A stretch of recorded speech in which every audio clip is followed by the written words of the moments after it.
I'm Gloria Brown Marshall. Welcome to Law of the Land. Dignitaries and presidents, media stars, and celebrities from around the world converged on South Africa to pay their respects to Nelson Mandela, the warrior for racial justice. While in America, racial justice is still an ongoing battle.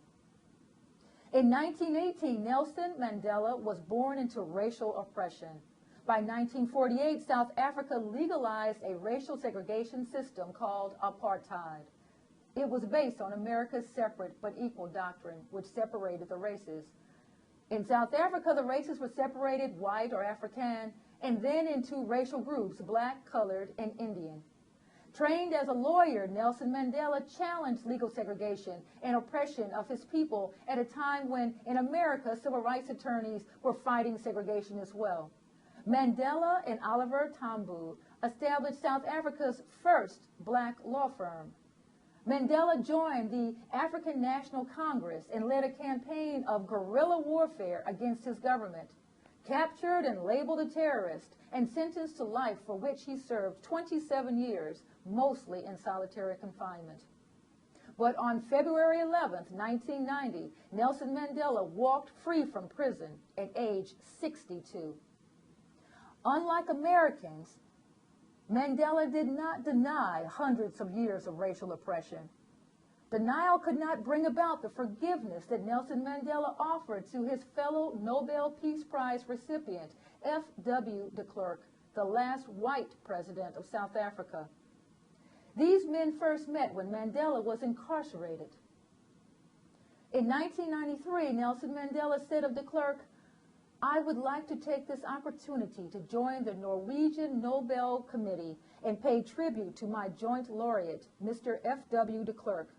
He had the courage to admit that a terrible wrong had been done to our country and people through the imposition of the system of apartheid."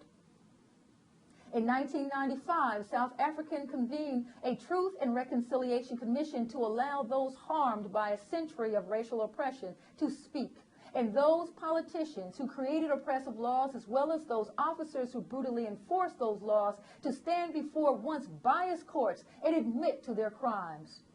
Black South Africans testified on national television to life in slums without running water or toilets. They spoke of murder, torture, and kidnapping by police. Students and teachers testified to schools without books, chairs, or heat.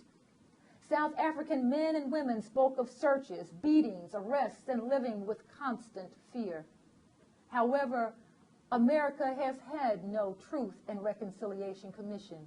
Instead, it creates commissions with limited power after racial unrest and then publishes a report.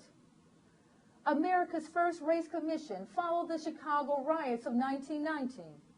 In the riot, 23 blacks and 15 whites died in attacks by poor whites. A 700-page report published in 1922 was created to educate those poor, white, European immigrants on how to live with African Americans who had only come north looking for jobs and freedom. The Kerner Commission on Civil Disorders was convened after the riots of 1967.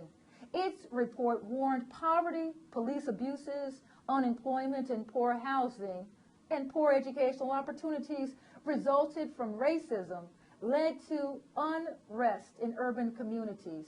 This report was ultimately ignored. In 1992, after the Rodney King riots in Los Angeles caused 53 deaths and 2,000 injuries, a commission was convened again. Rioting followed the acquittal of police who had been videotaped viciously beating Rodney King in a park. The post-riot report, titled "The City in Crisis," pointed to frustration over racial oppression and police abuse. In 1997, President Bill Clinton convened a race commission. It was led by renowned African-American historian John Hope Franklin. The commission's report, titled "One America in the 21st Century, the President's Initiative on Race," had no legal power to make change. Testimony was not televised, and it was very limited.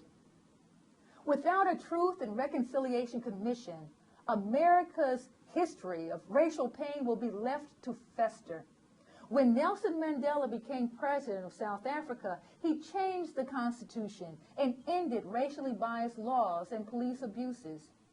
While in America, where the U.S. Supreme Court decisions deny the reality of racial discrimination in voting, employment, and education, and laws such as stop, question, and frisk, and stand your ground, and higher sentences for crack cocaine possession result in racial injustice, time alone will not heal past racial wounds.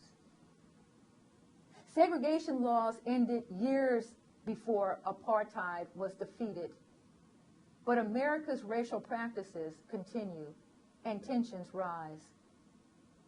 Forgiveness in America is difficult when racial profiling, poor education, and employment discrimination remain.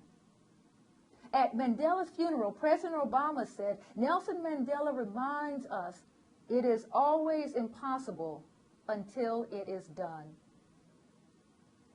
That said, Mandela's legacy leaves open the possibility of racial reconciliation, even in America.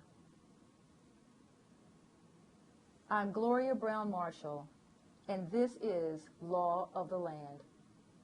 Thanks for watching, and see you next time.